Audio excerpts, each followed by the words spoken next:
How's it going? Garrett with CSI. Today we're going to tell you how to install or remove a bump rubber from any CSI Shock.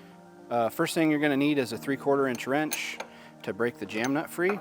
When you break the jam nut free, it doesn't matter where your adjuster is at this point of the process.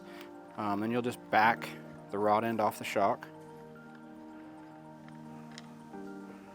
You can see on our shocks everything stays contained inside the shaft. You don't have to worry about anything falling out.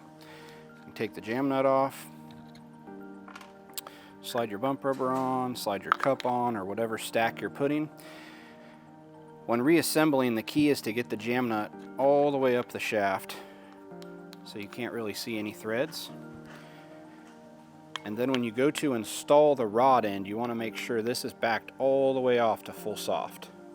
So counterclockwise, full soft, and you're going to screw your rod end on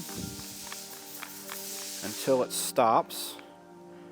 So there's an O-ring in there, you'll feel it crush that O-ring, and then you want to back it off 1/4 of a turn. Put it back in the vise, bring the jam nut down to it. So that's all there is to installing the bump rubber.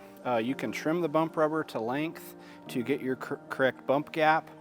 Typically we like to be a little bit bigger bump gap and then adjust that with packers, so throughout the night you can take it off, and your bump gap is just measured from your bump rubber to the shock body as it's mounted on the race car with the driver in the car ready to go. So it's that measurement right there, which would be 3 3/4 inches if this thing was on the car with the driver in the car. So you can trim that however you need.